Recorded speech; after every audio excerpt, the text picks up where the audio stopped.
Everybody out there, let's see if you guys can hear me.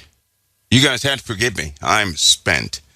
I am so spent, but I'm very happy to see you guys. You guys are always a breath of fresh air.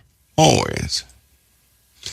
If you knew, well, some of you do know the extent of what's in the world. You really do. And I'll tell you, you're a breath of fresh air. Mr. Putin in Russia, did you guys hear the news? Or should I say rumor? Because, of course, the propaganda is flying.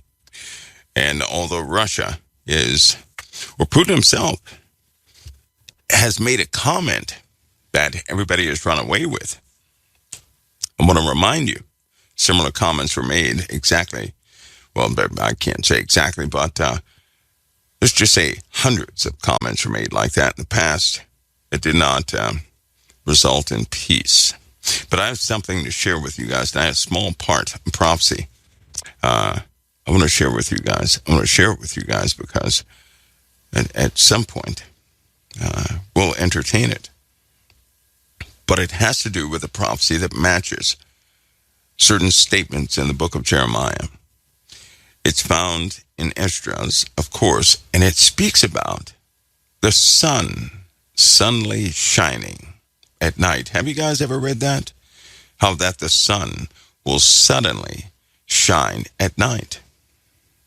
How many of you know that's impossible? The sun can't shine at night because the sun never stops shining.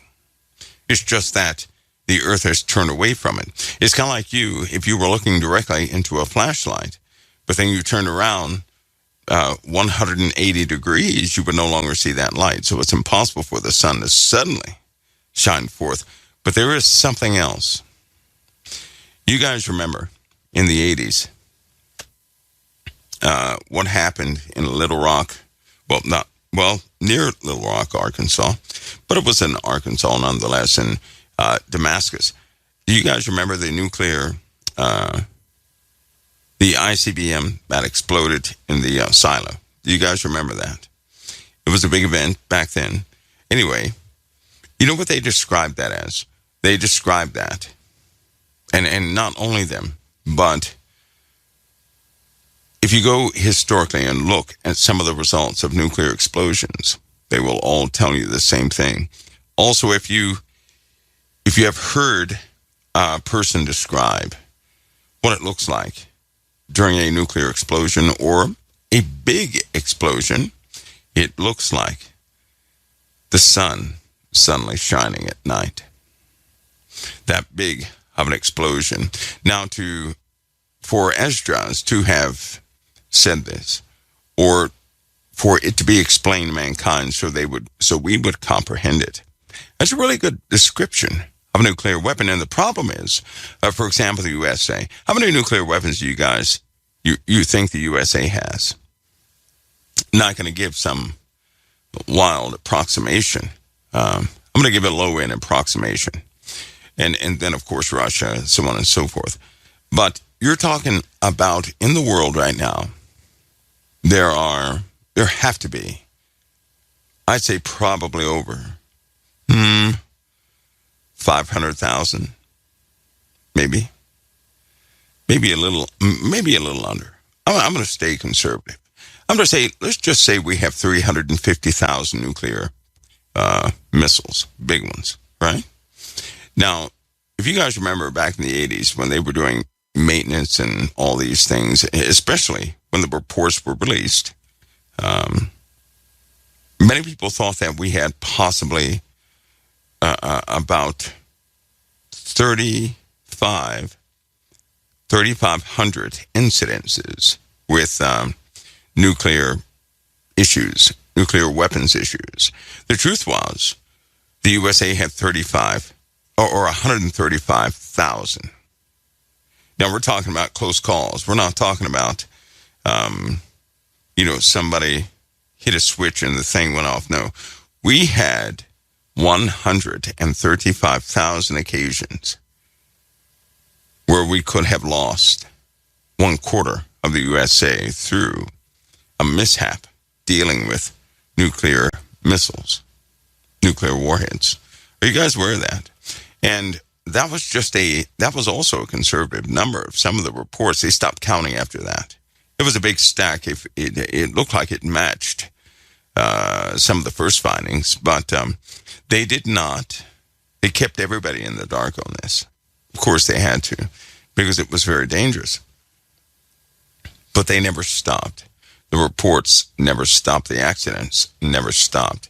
Now, when you take a human being out of the system where they can't drop tools, where they won't inadvertently hit the wrong manual switch or something of that nature, leave a door open, put a hose in the wrong, insert or coupling. When you take the human element out, you're going to have less mistakes, but you're still going to have mishaps, right? 2 years ago, in fact, I believe there were over, 2,600 mishaps 2 years ago. 2,600 mishaps 2 years ago. 2,600. Let me say that one more time. 2,600 mishaps a couple of years ago. That's a lot of mishaps, right? And if you look at this worldwide, you're looking at hundreds of thousands of mishaps. What I mean by that is, if they weren't taken care of, probably hundreds of millions of people would have been lost. That's what I mean by that. So you could say that people were seconds away from, total incineration, done away with. Now, the aggressive behavior towards the nuclear missiles and some of your maintenance programs dealing with those nuclear devices, they haven't stopped. They do not report issues and problems. They don't do that. So it's inevitable as we continue to go forward that those mishaps are going to result in something that's just not going to be checked. And the more people keep secrets from each other, for example, in a couple of places in the U.S., you had one agency keeping secrets from the other. Well, if you don't share data of what you're doing with these very sensitive systems, something goes wrong on one end, the other side of that group is not going to know what's going on. And so they can actually enter in, possibly run some sort of a test, something of that nature, and maybe you have it in real time. Maybe the other group has the system engaged in real time, some real time scenario, in which case the interpretation of that signal is going to turn into an explosion. This actually happened a couple times underground. You guys to this day, you don't know about it, but it was within. You could hold one hand up and it happened within the year span of your 5 fingers, which means something underground exploded big time. And no one was aware of it. Of course, it's declassified now, but you don't know how to look for it. You're not going to see it by, saying, I'm going to see all the mishaps, because it's not recorded as mishap. It's not recorded as a test explosion. It's not recorded like that. So they're getting pretty slick in how they file things away so you can't find them. My point is, with recent activities, with the movement of more and more nuclear armaments, and I know humanity is not perfect. We know that we do live by God's grace. We know that God's grace keeps these things from tearing up the world, because in truth, probably another conservative estimate would be we could have, in the last 20 years, we could have decimated the population. And by all rights, we should have, but some force stopped it. We should have killed the earth by now. But there was intervention. And with you have this aggressiveness behind conflict, and they are carrying nuclear weapons, but their boats are rusty, right? They run a lot of simulations, but they have not done, ran through the full cycle in real life. So you're looking at a potential mistake, in which case some of those prophecies that we hear do not necessarily have to be one nation aggressing against the other. Now, do you guys understand? It could be from something that has nothing to do with war itself, but it could be from a simple accident. And that's my point I want to get across to you guys. War. You don't have to have a war to have a nuclear holocaust. You don't. All it takes is one mistake, one malfunction, one error that goes unchecked. It's kind of like that one nuclear missile when it was being carried over the U.S. and I believe it landed in South Carolina. Is that right? There was a warhead that landed in South Carolina, and the plane itself was ripped apart in midair. The warhead, right? It went through all the triggering mechanisms. It went through all the steps. It was interpreting some of the speeds and the inertia, all this stuff. It interpreted that as Hatter says, well, that's another one. This one was South Carolina. You guys didn't know about the South Carolina incident? Oh, see, that's what I'm saying. With if we had, my goodness, that's a lot though. But it's not the only one. I remember some people saying one time, they said that speaking of something really bad happened. And I remember somebody saying, well, that's no big deal. We have tens of thousands of those things every day, meaning these mistakes, right? It was so bad that they got used to nuclear missile mishaps. Somebody says 1958. No, this was in the 80s. A lot of people don't know about these accidents. I'll put it to you this way: if you don't catch it, and if they can sweep it up, cover it up, and all that stuff, you're just not going to see it, right? There were countless explosions in the 80s, a couple of explosions in the 90s. In 2019, there was an underground explosion. Did you guys know that? Didn't know that right here in the USA. We had quite a few things that have happened. And what I'm sharing with you is this. It gets here. Sometimes we think that war is the only element that can bring about some nuclear holocaust. That's incorrect. Man has almost brought about a nuclear holocaust each and every year on the face of this earth, and every year out of the month, and at least every week out of every month, out of every year. Since we have developed the things, we have almost blown ourselves up.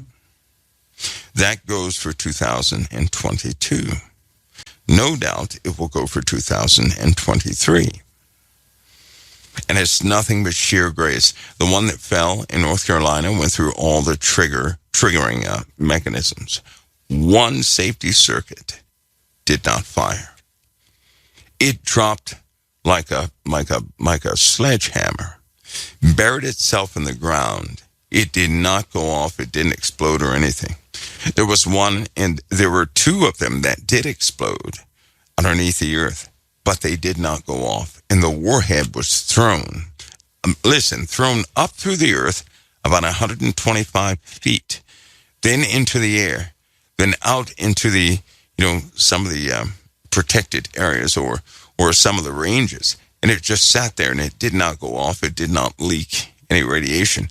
That is God's grace. Somebody says Greensboro, North Carolina. That was another one, but it wasn't the incident. It wasn't the incident. There was another one. It wasn't accidentally dropped. The aircraft actually lost a wing. And that was over, actually they were flying over Georgia. They were making their way over a common flight run going up there. I think, in fact, that was 89. That was going right into 1990. That scared everybody at Fort Hood, Texas, because they were put on alert in 1988, right at the change of 88, concerning another incident like that. So there have been, now I'll say it again, how many accidents have we, in fact, how many nuclear weapons do you guys think fell out of aircraft and hit the ground in the USA? How many? How many How many missiles do you think? How many plane mishaps were there where a missile actually hit the ground in the USA? 914. 914. 914. My point again is, it's only grace holding us together. Are you guys starting to see the point? Because it's just like a couple of things happened yesterday. Nobody knows what took place because they did not print it. And truthfully, in today's world, if you don't print it, if the press does not find out, right? It's hidden. Nobody's going to know. But it's not going to know until somebody says something about it. And if it happens in some isolated area, you're really not going to know. If it takes place on a military base, you can forget it. You're not going to know.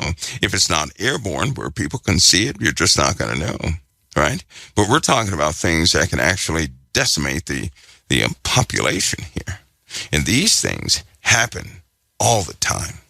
So my point again is, it does not take a war to cause some type of nuclear holocaust or devastations in the earth. And I will tell you right now, given all the accidents that have taken place, is sheer grace. You don't drop a nuclear weapon from 15,000 feet and it not go off and do that about 2, 3, 4, 500 times. And it doesn't go off, but it goes through all of its changes, I'll say, and then stop by one random circuit. And one is different than the other. It'd be something if they were all the same circuit. That's not the case. That's grace. That's sheer grace, which is why they sought to decrease that number, right? Not because they were trying to make the world a safer place, because they wanted to take the statistics down. What do you think about Russia? Look at Russia. How many does Russia have? Russia has an unreasonable amount of nuclear weapons. Why haven't any gone off? Look at Kim Jong-un. What is he doing? Yet, they haven't had an accident to the point where it would destroy all the people around. Why? Grace. That something is clearly holding this back. What about some of the underwater mishaps? What about the times when communications went down? Communications have gone down between nations countless times. They have gone down, and there have been things that the opposite side couldn't identify. Wars almost begin, I'd say at least every 2 months or every month. Do you guys know that? Due to communications issues, authentication issues, breakdown, some sort of breakdown in passing a message. It doesn't take a war. It doesn't take most people think that these something is going to be brought about in some uniform and neat fashion. That's not the case. Most things begin in chaos. Most things begin accidentally. Every war we've been in thus far started with an accident. If it weren't for that accident, we would not have gone to war, right? We could have possibly averted war, all the wars we've been in. But they began accidentally. Most people don't know that. And to save face, 2 of them really started taking the lives of so many. So many. So, it does not take a war to start a nuclear holocaust. It doesn't. It doesn't take one. I believe the Lord's been holding everything back for his own timing. He has set forth for his prophecy. And I believe that when prophecy breaks out, it's going to be such that it won't be identified. People will find themselves in the middle of a situation before they identify. They're inside of prophecy. And I believe we're in that time right now. There are too many things happening right now. It seems like grace is not like it used to be. That's what it seems like. It's not what it used to be. It used to be that, now don't get this confused with the Lord's principles. He does not change his principles, but his grace is something different. He controls his own grace. He's not bound by us or what we think. He will determine the time of his own prophecies. He'll do that, right? In every case, man has always been wrong, save for 3 men all throughout history concerning prophecy. Man, it's not good odds. That means everybody else miscalculated big time. They were absolutely wrong. And so when there's time, sometimes you get hung up in trying to predict exactly when something is going to unfold. No. Understand the conditions around you. And how do you do that? By actually paying attention to your brother. Pay attention to your neighbor. See what they're doing. See how they're responding to issues and circumstances. You begin to see that effect take place in multiples of humanity. And then you'll have your finger on the pulse of how they're more likely to respond. And we know if those are bad responses, they are influenced by darkness. It's that simple. And so you begin to see that all over the world, as though people are following a pattern of behavior. So much so you can circumvent that pattern of behavior anytime you see fit. And it's just like they follow a script, right? But back to the original point, when this one statement in prophecy, where the sun suddenly shines forth in the night, we know that if the earth is turned totally away from the sun, right? Even if it shines forth in the night over one place, it's going to be dark in another place, right? We know that. We already know that. But in this case, the description of a nuclear weapon exploding, being described as the sun suddenly shining at night, it's pretty astounding. And we know that these guys that described this or said that, they had sailors' mouths. I don't think they were into prophecies like that. They were young people, very young people, yet they spoke that same description hundreds of, if not thousands of times in their description of actually seeing a nuclear weapon go off. I think it's amazing. And I think that we're very close to that time. Putin has put up launch systems. He's got launch systems up. The news is really ramping up rhetoric like he's limping on one side. They have to be careful. The Ukraine was hit very hard on Christmas. Of course, the Ukraine hit Russia first on Christmas. Just so you know, just to keep it fair. And that's what happened. And, he kind of struck back. So Putin right now, he sent a message, right? See, here's the problem with the news. They like to run away with things as though Putin just said what he said he did not. Putin said something last week that they finally played this week, but the message is a week old. He has since launched attacks at the Ukraine since that time, right? Timing is very important to understand international politics or policy. President Putin said something last week that was recorded that they played this week as though it was just recorded on Christmas Day. That's a very sad thing. It means the rhetoric machine is high. And I'm sure that many people are confused because how many of you have heard, well, first of all, many of you heard that Putin would never invade the Ukraine, correct? Anybody hear that before? He said, no, strict training. We're not going to invade the Ukraine. You guys are crazy. Isn't that what he said? The day of the invasion, he said, no, this is not an invasion. So people they act upon the news of what they hear, right? If you want the truth, you can hear the news all day. But you're going to have to request of your Lord to open your eyes. But if you ask him to open your eyes, you got to be prepared to see what you're going to be shown, because God does not do anything to pamper people, right? Everything is purposed in accordance to his righteousness, which, by the way, is laid out for all of us in the Bible. His righteousness is perfect. It is highly purposed, so that if he shows you something, it's going to be highly purposed, and it will do a work in the earth.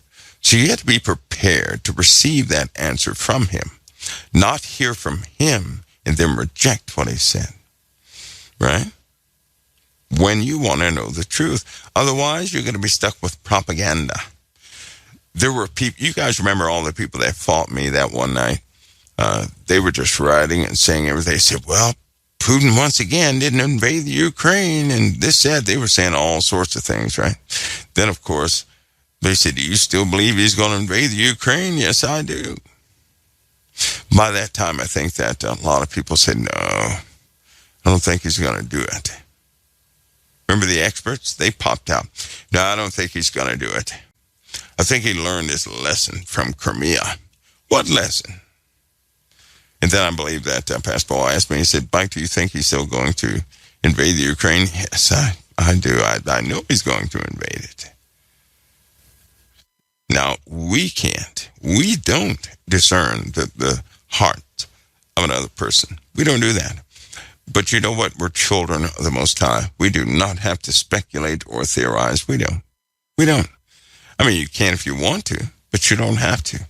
You can have the truth. If there's one thing I can stress to all of you, is that you can now have the truth. You don't have to theorize. You don't have to come up with your best educated guess. You can know the truth. That comes from above. Okay, folks, let me take a break. I'll be right back with you guys in just a few seconds, right here at the Council of Time. Okay, everybody, I'm back. That was that. Hope you guys are ready for the season of surprises. Hope you are. You know, it's been a long time since the world was taken back a bit. Hope you're ready for it. I know I'm going to help as much as I can. Get everybody prepared. Let me give you a small scenario. And again, I can't spend too much time tonight because I'm about to collapse. But let me give you a scenario. First of all, I'm going to say hypothetically, I'm going to give you a scenario. Something happens, and indeed, there is a discussion concerning the war, right? In the Ukraine and Russia. But a shipment arrives, and it's set up not only in the Ukraine, but the system is mirrored with emergency. We're going to have an induction of UN members. Their lands will also host a new platform during talks. And while in talks, the world's going to hear what they declare a win to, and it will not be the Most High. Then the world is going to be sick because of what they supported. They're going to be very sick. Well, during that time, something will happen, a betrayal of sorts. Because I'll tell you, in this scenario, there's an individual who will not back down from his first plan. He's going to see it all the way through, whatever the cost is. Whatever the cost. Even during talks, an order will be given and executed during talks. And at that time, everybody will be caught off guard. Right? Get ready for that scenario. Because you're going to see people betray one another like never before. This will cause a deep strain in households. Now, that's a small scenario.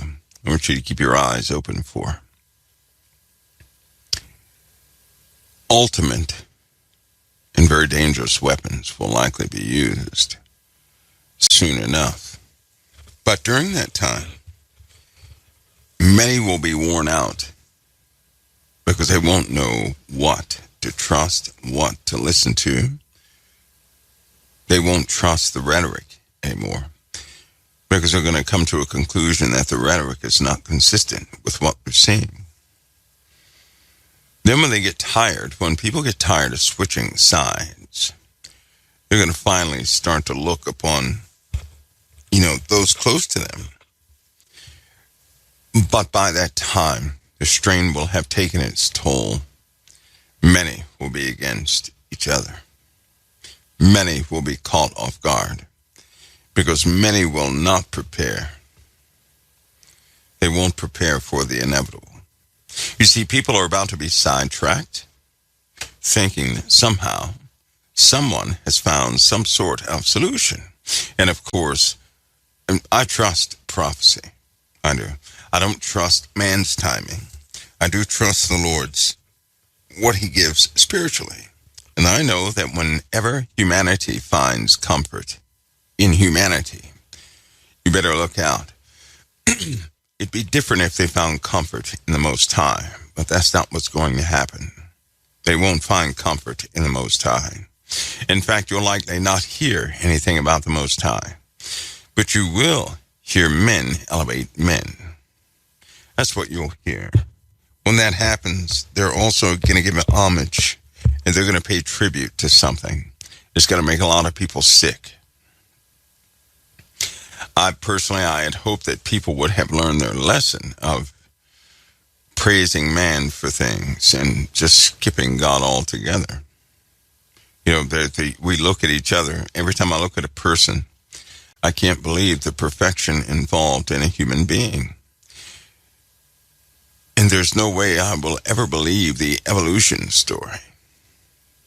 Because man is in fact de-evolving from what he used to be. At any rate, people are going to be sidetracked. But you have other folks watching to see just how delusional people really are. And when they're in their delusion, things will begin to happen. But you guys remember that moment of peace, that reprieve I talked of? And I said that during that reprieve, it would be wise to get things in order. During that reprieve, right? When things kind of look like they're going to slow down. Because they're like pulses. You get these high points and low points, high points and low points, high points and low points. This has always been from the beginning history to this very day. But we know that a time of unrest is coming. A time of unbelievable, evil imaginations has already come. And is in fact going to reveal itself more and more every day. We also know that men love to be right, so much so that they will praise other men when they yield to the one who is right. And we're not talking about the Most High. This is all earthly figures. During that time, I hope that you guys really consider everything around you, that you're not living some imaginative world. See, because the Bible says that when they say peace and safety, you know what that means? If they say peace and safety, if they're saying peace and safety, if they're announcing peace and safety, what they're essentially saying is that we have a plan. We have a plan. We have a plan for peace and prosperity. That's what they're essentially saying. So it means some sort of solution will come forward. And one in the middle of that will give an order. Right in the middle of it. And everything will go upside down. And just about everybody's going to be caught off guard. When people look for things to take place, that's when nothing ever happens. But something always happens when people are not paying attention to it. In your life, when you were paying attention to something, it did not take place. It always took place outside of your timing. It'll always be that way. And what we have forming is, well, it's all encompassing. It really is. Man is going to build up a false sense of trust. They're going to trust in their own plans. They're going to celebrate this. Somehow they outsmarted everybody else. And that will simply be their fall. It'll be their flaw. So, during that time, though, we're going to talk about much. Because if we let this is the very time, about 10 years ago, I was speaking about, that people would be caught off guard. And you guys remember me always saying, Lord, please don't let me get caught off guard. Right? But what does it seem like now? Doesn't it seem like now that even the subjects that once held your attention, they don't really hold it anymore. It's getting very difficult for you to find truth in what you're reading. How many are going through that process? You read something and you can just see the rhetoric clearly. You can see its rhetoric. It's a divisive tool designed to get somebody to agree with him, right? And that ultimately, whatever side they're on, they want to be right over the other side. All this is coming to play. It's becoming quite confusing.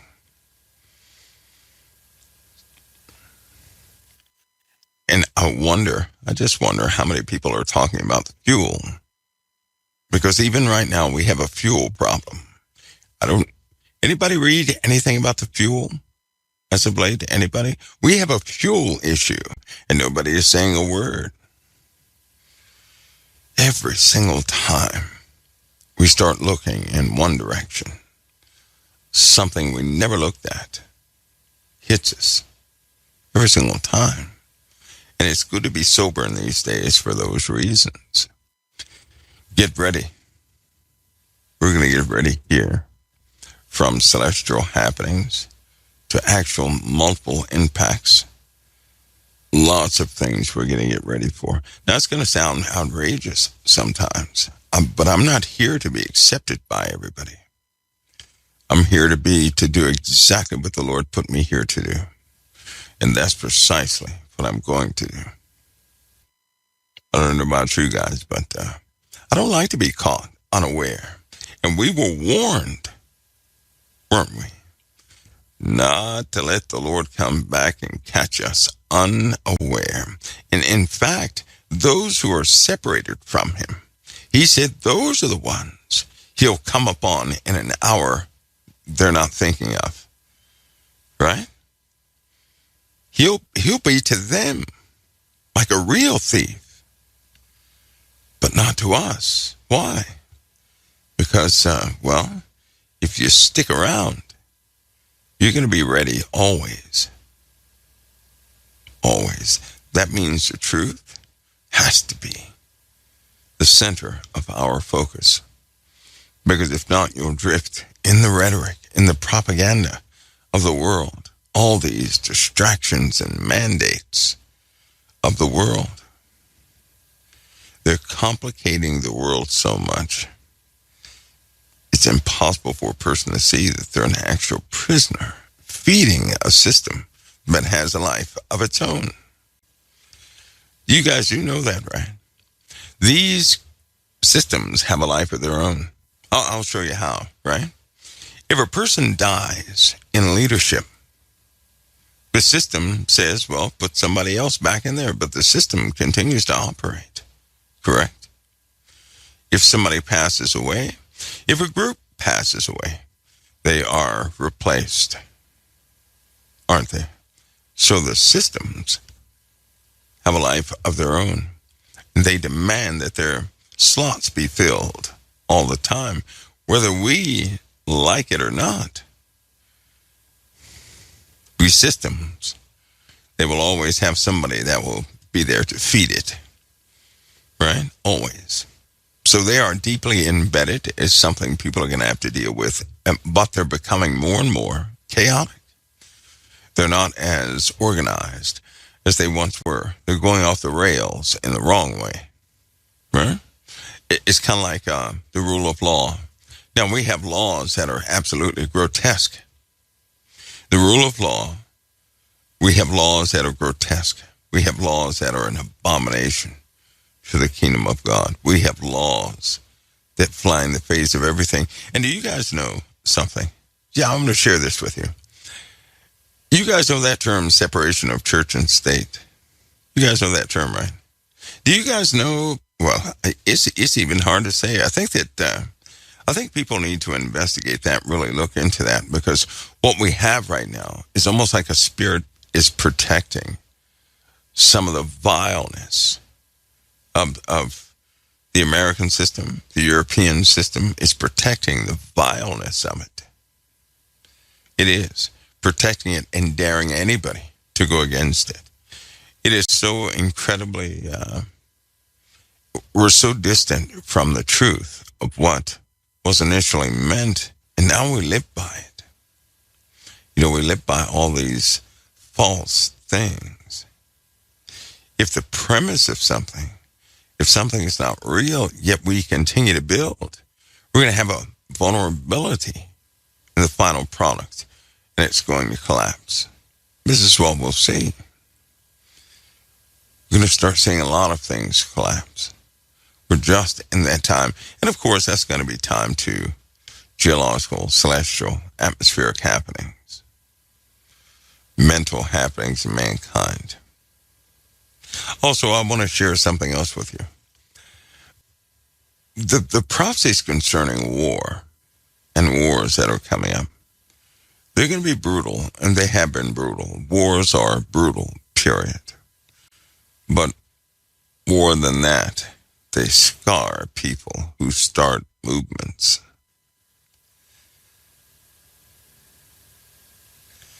Folks, people start movements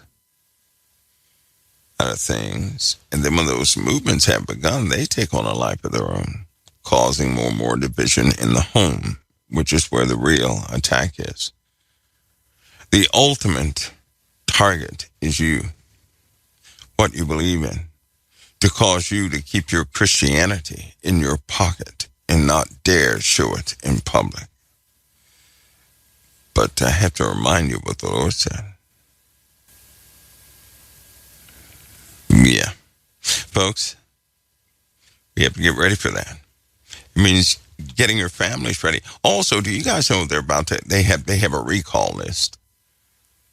That's outrageous. You guys are going to be outraged. We have all these things happening. How do you overcome a recall list of food, right? How do you do that? Anybody know? How do you do that? What do you go in your cabinets and start throwing everything away? How do you do that? Naturally, there are certain things that are tainted. But how do you overcome it? Did you guys forget?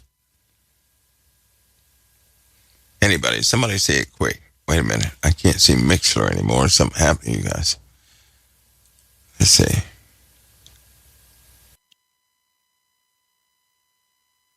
Mixler has changed their format, and sometimes if they don't, they're not very cooperative. Everybody is frightened of, or I guess they're getting prepped for this new stuff. That's what it is. You pray over your food, right? How do you pray over your food, though? What would be the motive? Let's go over it real quick. You guys probably already know, but I'm going to just go over it real quick. What kind of prayer would you, what would be the purpose of praying over your food? Anybody? What's the purpose?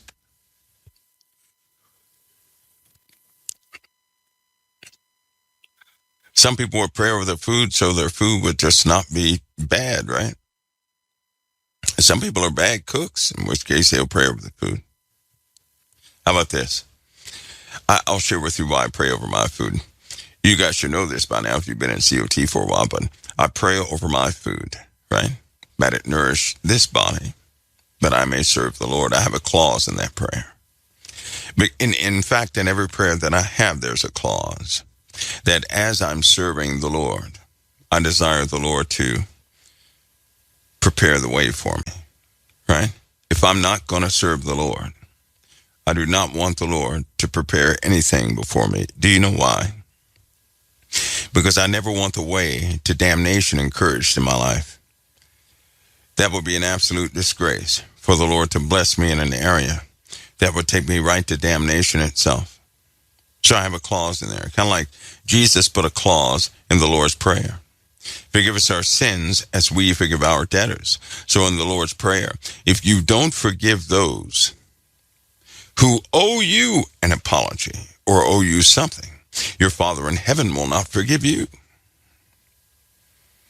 And I found out in life that I do not want to be blessed when I'm going in the wrong direction. Forget that, because it can happen. In fact, you can bless yourself going in the wrong direction and deceive yourself. I don't want to do that. I don't want a blessing if I'm going in the wrong direction. I want something to snap me awake so I can turn around and go right back in the right direction. Does that make sense?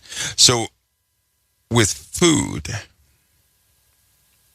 I desire it to be nourishment for this body as I choose to serve the Lord. Not for anything else. Not so, I can enjoy a steak and not be poisoned like the next guy. No, it has to be a legitimate and honest and upright purpose behind it, or I'm not going to pray for it. I just won't do it. It's just like me when I wake up. I used to hear a lot of people say, well, I wake up every morning. I just say, Lord, thank you I'm alive. And that's it. I thought about that when I was young. I think it was like, 10 or 11, 13 or something like that. And I said, well, wait a minute. A person would pray and thank God that they're alive. To do what? To go back out in the world and to commit the same sins day after day? No. Nope. It's probably why. When I used to get sick, I would get sick bad. I wouldn't get sick. When I was a little guy, I stayed sick all the time. Then it all went away. And then, of course, in my adolescent years, when I got sick, I really got sick. But as I laid there sick, one day I started to wonder about purpose. Like if I were not sick, what would I be doing? Wasting time. And I knew that as a kid. Playing games, doing that's a waste of time. It really was for me. Trying to lavish me, right? That's what the world, what the world teaches? The world teaches the dumbest things. They'll say, well, you got to take some me time. That's the dumbest thing I ever heard. If we indeed have born again spirits, are we not in constant communion with the Most High? So if we're in constant communion with the Most High, why would we want to separate from the Most High to be by ourselves? That's the dumbest thing I ever heard. Me time. That stuff will burn you out. You know why? You can't achieve it. Go away by yourself and watch what happens. See, what the world does not tell you is that you have a target on your back because your heart is toward the Most High. And when your heart is toward the Most High, right, you cannot turn around and look at Sodom and Gomorrah because you will turn into a pillar of salt. You'll get salty. Satan wants to destroy you. He will befriend the other ones that do not belong to Christ to use them as weaponry. So he'll promote them because they belong in his ranks. He will never promote you. He wants to destroy you. He will never accept you. Never. You'll never be by his side, no matter what you say, no matter what anybody ever says. He wants to kill you, and so does everybody beneath him. To the other ones that do not belong to the Most High, he wants to promote them. He'll protect them that they may do more evil to you. But for you, if you turn around and go back, there's nothing for you. Do you all see? A lot of people don't know that. They don't know that. You're marked at birth. You have different compassions at birth going through your life. You're not like the rest of the people around you. You are not. And if you turn around and turn away from the Most High, you're going into nothingness. The other ones that were used to be beside you, to your left and to your right, they can turn around all day. Satan will just promote them, not you. For you, Satan desires to kill, steal, and destroy.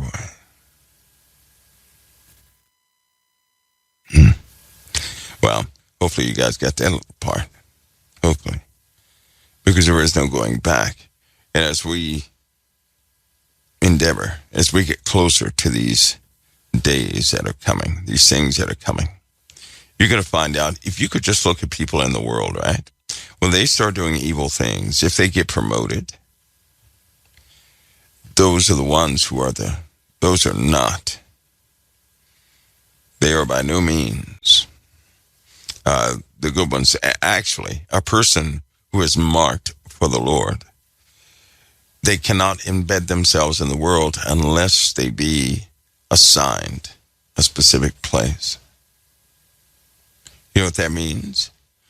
You know how you daydream, you want to, just have it. Why? We all confess time is short. Yet in our minds, we have these thoughts that are contrary to time being short. Because I want to ask you something. How many are ready to go home and to leave the work of the Lord undone? Where would you really go if you did not complete what you were created for? You'd be just like a phone without a SIM card or a battery. Perfectly made, having done no work. If there's no SIM card, you cannot connect.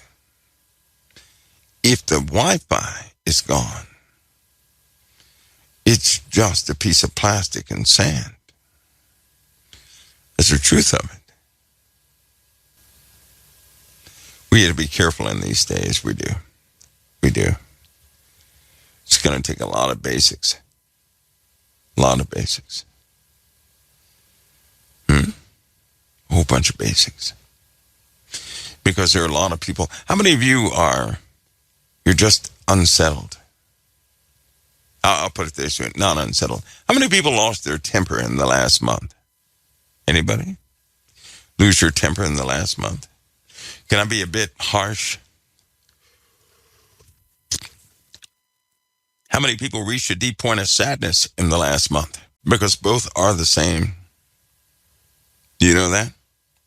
Whether you be taken over by anger, so saddened you can't do anything, both are the same. They're the same exact thing. Because in those states, you're not doing anything. And you're not doing the one thing it takes for anybody who loves the Lord must do to make it every single day. You know what that is? You're not trusting in Christ. Christ. The one who paid the full price. The one who taught us who we are. Trusting in him means you leave that realm of death and all the authority of the spiritual realm in his hands. God gave him the keys, didn't he? He gave him the keys. If I were to ever get so saddened that I did not want to move, that's a serious disconnect from Christ. When Christ was here on this earth, they did not know him. He even said that, kept saying that multiple times. Christmas Eve, I kept reading random scriptures because they wanted me to read random scriptures from time to time, and I did. And in every single case, it was almost like the same theme kept popping up. It just kept popping up. And it really has to do with us, right? with us really trusting him. If the worst thing in your life happened, the worst thing in your life, is still not out of control. And if it's in God's control, then it was purposed. If it's purposed, that means that was his plan from the beginning. Listen to me. And if it was his plan from the beginning, why would I be sad about his plan from the beginning? If he ordained a plan from the beginning of time, and it just now took place as it is supposed to, the only way I can be sober and in peace is by trusting him. If you don't trust him, you're going to say it was an accident. How can it be an accident when you believe in Christ? When we're less than 100 years old. When the same thing that happened to you has been happening all throughout time since the beginning, and God has been there and he's here too. Nothing is outside of his control. Didn't we learn that from Job? Job was defeated, but he never gave totally up. I'm not going to hit the point of Job saying, why was I born? No, because Job is an example that everything that takes place in your life has been planned from the beginning. That blind man who could not see, and finally he was healed, was incredibly happy. And somebody walked up to him and said, what was this? Did his parents do something wrong? No, his parents didn't do anything wrong for him to be blind. That's not why he's blind. Why is he blind then? He was blind from the beginning of the world. He was ordained to be blind because Christ was always coming from the beginning of the world. He came at that time so that that man would be there at that very time to be healed. Do you know how much has to happen for someone to be in a specific spot at a specific time with a specific problem, having a specific attitude, and then the Lord show up at that very moment with everybody around him looking? They're supposed to be there too. So that means God orchestrated their parents, had to give birth to them. And so he had to make sure that the parents got together. And he had to make sure that the parents of the parents had to get together. Do you know how much had to be coordinated to get you to this spot right now so that you would be listening on air right now with in your present condition right now, seeing the way you see right now, with all of what's happening in your life, right? That had to be this way. See, we get upset because we don't know the plan. I'm going to share this with you. We get saddened because we can't see the outcome. We get upset because we don't see the purpose. I'll let you in on a secret. Because I trust the Lord. I don't need to know why. See, a lot of people need to know, why'd you do this, Lord? Why'd you do that? I don't need to know that. Because I believe in him. And because I believe in him, I know he's perfect in all of his ways. I know he's upright. I trust he knows what he's doing. I don't need to be in control. I don't need to know why. Because I have a Messiah. Don't you? I have a king, don't you? I have a Lord, don't you? See, every single point of my life is okay. Do you know why? Because I have a Messiah. When things are going wrong, things not managed right, I have a king. There's brokenness in my life and everything else, I have a healer. When I have nothing to stand for, anything else, he is my banner. You have one too, right? You have one too. When everybody else is sitting around hopeless, I have trust. When people don't know when to run and when to stop, I just stand still. You know why? Because I have confidence in the Most High. I could walk around clueless all day and be all right. Do you know why? Because my Lord knows exactly what he's doing. And if he knows, I don't need to know because he knows. A lot of people get nervous. Well, I don't know where to go. Well, then follow the Messiah. He knows where he's going. I don't have to know where he's going. He's holy and upright because I believe in him. You see how it is to believe in someone? Knowing of him is not going to cut it. It's time to believe. Knowing of him is not going to cut it. It's time to believe. When you know of him, you're going to have insecurities. You're going to have no trust, no confidence, no anything. You're going to be nervous, scared, frightened, full of wrath, anger. You're going to think that this shouldn't have happened, this shouldn't have happened, that the devil's winning here, devil's winning there. The devil is defeated. He's a defeated foe. He's on death row, and his time is short. I don't spend my time thinking about the devil. I'm not going to give him my time. The Lord gave me this life not to contemplate him. All of what I know about these unholy things is because the Lord had me walk right through them. See, some of those things held me up in my life sometimes. You know why? Because I stopped and considered and looked. And when you consider, you look, you stop, you get stuck. Instead of doing that these days, I continue to follow the Messiah. Oh, and because I follow the Messiah all the time, the only way you can do that is to read and to commune. A lot of people know what is supposed to happen. Right? That's what they say they know. Maybe, well, this is supposed to be that way. I quit doing that too. I'm not one of those, this is supposed to be that way people. Do you know why? The only way I can absolutely say that you are supposed to do this and do that, and I'm supposed to do this and do that, is for me to know everything. I don't do that. I have a habit now of simply thanking God for this moment and the people in this moment. Even do you know I thank God for my enemies? Because without my enemies, without them, I would have been doomed already. Do you know that? Every time I see an enemy, the Lord exposes the tactics of Satan himself. But listen, why would he ever do that? Because he demonstrates to me what he's been saving me from. Have you ever asked yourself, what did the Lord save me from? See, if you don't have a story, you can't be happy right now. You can't. You can't have joy.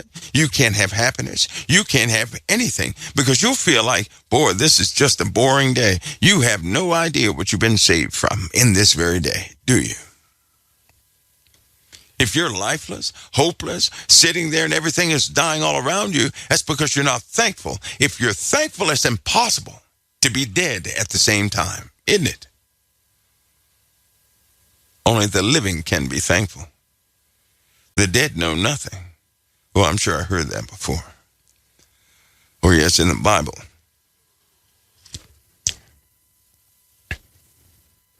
Oh, and by the way, God is the God of the living and not the dead. So never claim yourself as dead. When you see your enemy, when you learn of somebody else's sad story, their sad story is what you've been protected from, what you've been spared from. That bad news you heard is what you've been spared from. You'll have your days where you have to go through things. And when you do go through something, the only reason you go through it is because at that time your Lord is with you. But if you don't know that, that's when the fear sinks in.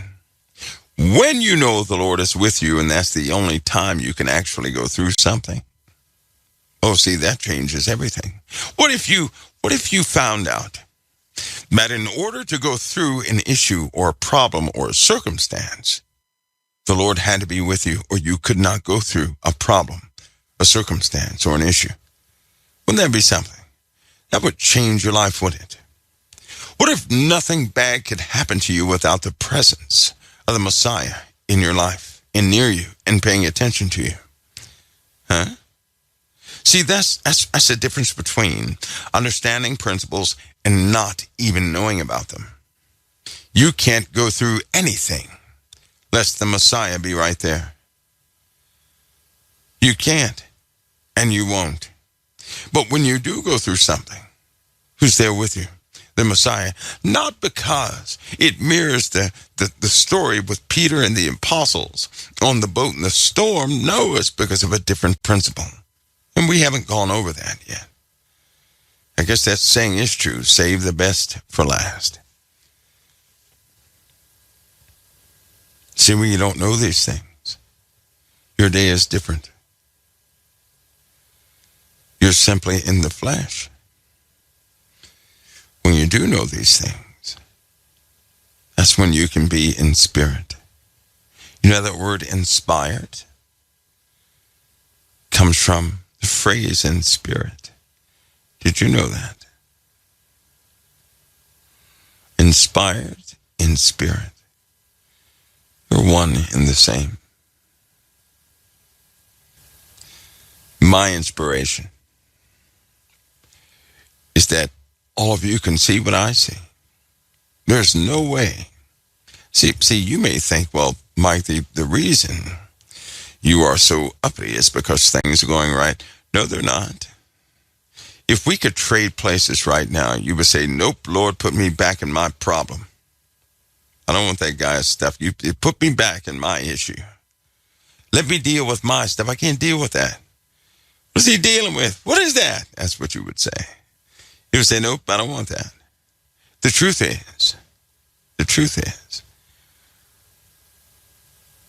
I've learned a great deal through issues because I don't reject. See, when something happens, do you guys know I don't rebuke it? I don't have to rebuke anything that happens because it cannot happen outside of the control of the Most High. I do something else. I don't rebuke it. I never have to. The Lord has already rebuked darkness on my behalf. I don't have to. That's when you're acting on your own. I'm not doing that. I'm following the Messiah. I'm not walking in the woods by myself, trying to be my own Messiah. That's not what I'm doing. And I do not live life by the grapevine. I don't do that either. My life is a testament to that. And people ask me the same things all the time. You will too, very soon. You're going to say, there's no way in the world. There's just no way. That's what you'll say. There's no way. I'm not joking. That's precisely what you'll say. And then you'll say, I don't understand. Well, of course you don't. You can't, but all you have to do is follow Christ. See, there are some, listen to me close. There's sometimes people can tell a good word, but it's a difference in telling a word and walking out that word. That's a big difference. See, you can't tell when a person is going to walk out the word or not. You can't tell that. But you can always tell where the gospel's been. Do you know how? Because signs and wonders follow the gospel of Jesus Christ all the time. Wherever the gospel has been, you better believe there's a sign and a wonder right there. If the gospel has been with you, something wondrous will always take place. You just have to make sure it's the gospel. Not rhetoric, not biblical statements and phrases and scriptures, but the gospel, specifically the gospel. It has to be the gospel. If it's not the gospel, it's not the work of Christ. The prophets did their work. They did. The prophets were paving a way. John the Baptist paved a way. The apostles carried the gospel. Jesus carried the gospel. The gospel is different from reading a host of scriptures. And it is the gospel that is to go out all over the earth. And the gospel of the words of Christ. See, in this day and age, you got to be careful of that because some have never, they don't preach the gospel. They just don't. They're preaching something else. It is not the gospel because the gospel comes from Christ Jesus. Signs and wonders follow the gospel. They always do. All of us have to learn that. All of us. Folks, listen. It is 5 till, and before I totally collapse, actually, I'm kind of getting excited. I get excited sometimes I'll talk about this. You know why? Because somebody's going to hear me, and somebody's life is going to turn around. It will. Because there'll also be witnesses of what it is to experience. One big key lesson, folks, is this. If you're having one of those down days, one of those sad days, right? Normally it's because you cannot see what you have been saved from today. Remember that. Every time you hear a news story, right? You guys hear about the Ukraine every day. You do. But you're not in the Ukraine. Those of you in the Ukraine who pop by here at COT, right? Those of you, be thankful your situation is not worse. You may say, well, how can it be worse than that? Trust me, it can be worse. It can be worse. God could have had you be born anywhere. He could have. You could have been anyone on the face of the earth. You could have been in a worse place than what you are now. Your situation, your sickness, whatever it is, could have been tenfold what it is right now. You could have been a different nationality and had zero freedom. You could be held against your will right now. You could be locked away in a dungeon right now. I pray you're thankful. Just think about that. Your situation could always be worse. It's just like that school bus story. You know the story I tell about with the kids on the school bus? How that an angel went before that school bus. Turned the sign, that arrow, they said go straight, he turned it. And when they got to the arrow, they never knew anybody turned it, and they took a left. Because they didn't know that the road abruptly came to an end. That it was a sinkhole there. And if that bus had continued going in that straight line, everybody would have died. The kids gave no thanks. The bus driver gave no thanks. They just simply made that turn. They had no idea an angel went before them and changed the sign. See, because if they would have seen, if they learned about the angel going before them, changing the sign, they would have all rejoiced. But they didn't. And so it was life as usual. If your life is life as usual, it's because you're not knowledgeable of what you have been kept from, what the Lord kept you from falling into. He tells us in the Bible, Satan comes to kill, steal, and destroy. You don't think if the Lord let him loose, he wouldn't devour you right now? He can't do that anymore. And the Lord has also kept us from causing our own doom. You ever notice why you can only go so far in certain things, and conviction gets the best of you? Those are limiters. Be thankful. You have an ability to see the truth of your life. You don't have to do the what if scenarios. All you have to do is think in your mind, if I would have kept on this path, and the Lord will show you what would have happened. He'll show you. You don't have to do the what if. You never have to do that. See, one of the problems is we try to control too much. Don't try to control everything. Render to the Most High what is the Most High's. Be responsible, a good steward, but don't seek to control everything. It's time for many of you to give up control. Give it up and be free of it. It's making you grumpy. You don't want to be grumpy old people, do you? Give it up. Let the Lord have it, because he already gave you a command to do so. If you're that heavy, you're not obeying him. You may say, well, I have some real heavy things on my mind. Don't wear your trauma as a badge. You know what that is? You know what it is to wear your trauma as a badge? The world says, well, you got to talk to somebody about it. No. No, you don't.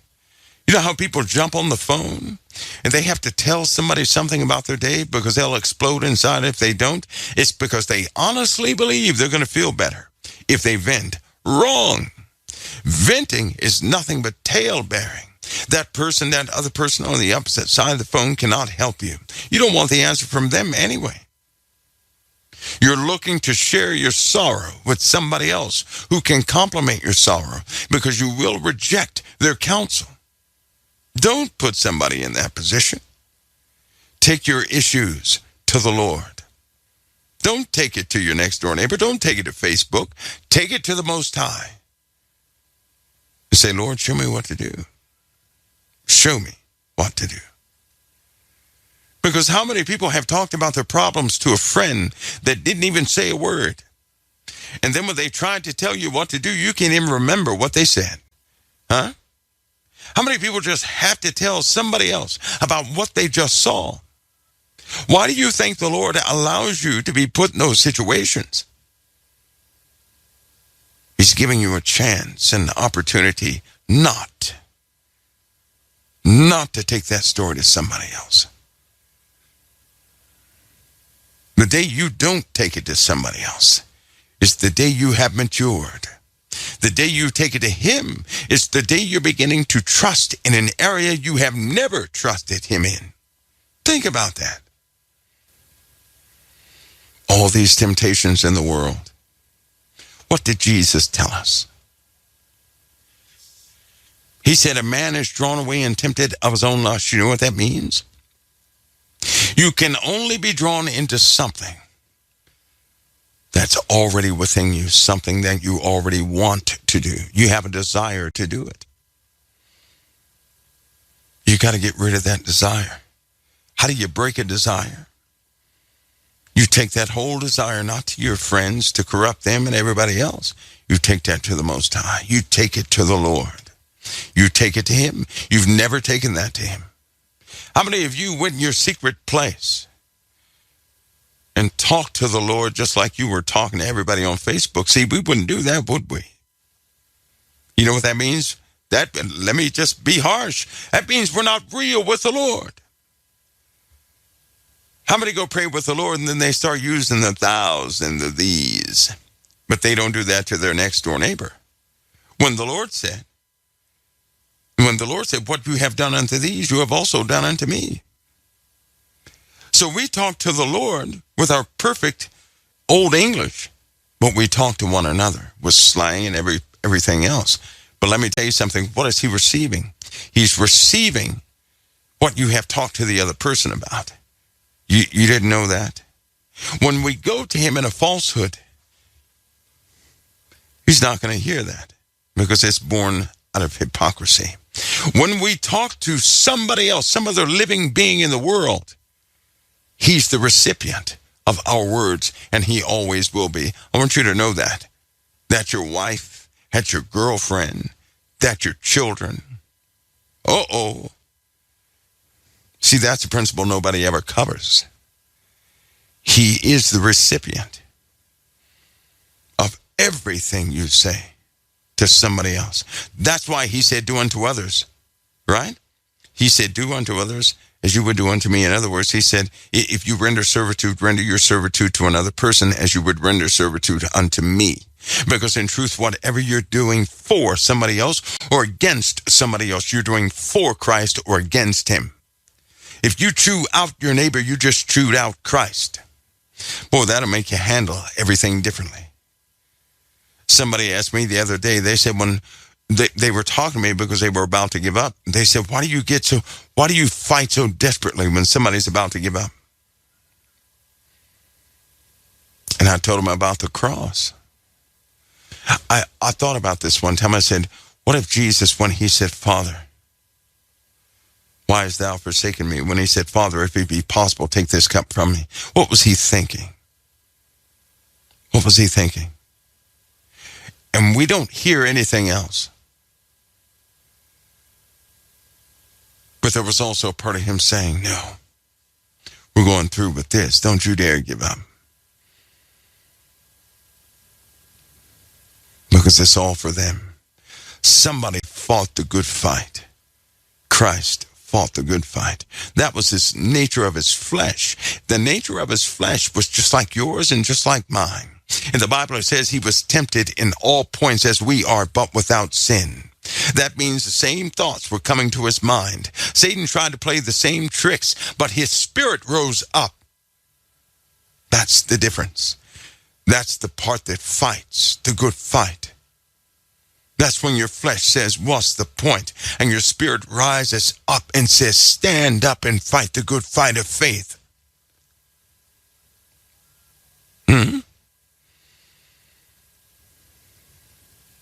You know who you really are? You are not your flesh. You're not the one that's saying, I give up. You're not the one that says, I gave in. You're not the one that messed up. You're the one that stood up. You're the one that said, Lord, I receive you. I believe what you did at the cross. You're the one that desires to do more. That's who you are. You're the one trapped in that flesh for a time, but one day you will be free from it and from all of its influences. You're the spirit in that flesh. Your flesh is the old man. You are the new one. That's why in the Bible, when one of the apostles was speaking, he said, now when I sin, it is no longer me that sin, but the flesh. Why would he ever say that? Because he had no desire to sin. He had a strong desire to do holiness, but he said where good was present, evil was there too. Where I would do good, there'd be evil there. He was talking about the resistance of his flesh, but inside, his spirit was crying out to do righteousness. His spirit had human reactions, but he fought every day to subdue it. That's why in the Bible it says, die to the flesh daily. That's every day of your life. When your flesh rises up, you stand up spiritually. Spiritually. That's fighting the good fight of faith. That's who you are. Do you see it?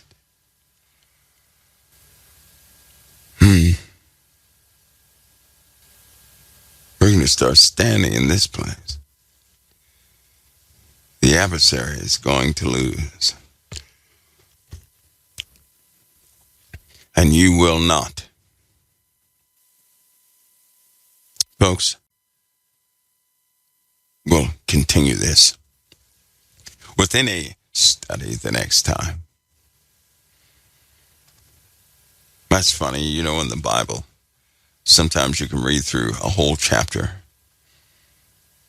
And you may not understand that chapter, but it's almost like if you can just get through parts of it. There are beautiful parts near the end. We're going to see that as we go through our studies. That the Lord has embedded truth within sections of readings that a person of flesh will turn away from and never get to the part that will free him. But in every case, when you fight the good fight, when you go all the way, then you have the promise. And in the Word of God it says, he that endures until the end, the same shall be saved. There's always something in the beginning, in the middle, and the breakthrough is at the end, always. That's our Father's way. Always. Folks, God bless you. I'm going to see you all tomorrow. Oh, man, we're going to have double headers starting out. So you guys might want to be rested up. Let's say everybody get rested up if they can. These bodies are ridiculous, aren't they? You know what's funny? Do you guys know what's funny? One day, I fell asleep, right? And in my head, I went on air to speak to you guys, but I was sleeping in a chair, sitting straight up. I thought I was on air for about 2 hours and I wasn't. Isn't that funny? That's funny. I seriously do that. I shut my eyes and I still work. Still do things. I just get up and write it down because I can retain what I did in the dream or whatever it was. Any of you ever do that? You work a whole day and find out you were dreaming. And you're like, what? I have to do it again? So be it. But somehow you remember what you did. That happened to me. That happened to me so many times, it's not funny. But I did tell you guys when they put me under, I'll talk about two things. It's funny. They put me under and I start running. I won't shut up. I start running my mouth about two things. I do. You guys had to find the archive for that one. That was a funny one. But I did. Every single time they had to put me under, it's the same thing. I talk about the same thing every single time. But it's just the way it is. Oh, Mayor remembers. Oh, that's funny. Folks, I'm going to see you guys next time right here at COT. God bless and he will keep you. Remember, you are not your flesh. That's not who you are. That's the old man. The spirit of you. The one that desires Christ. That's the real you. God bless and keep you always. I'll see you guys next time right here at the Council of Time.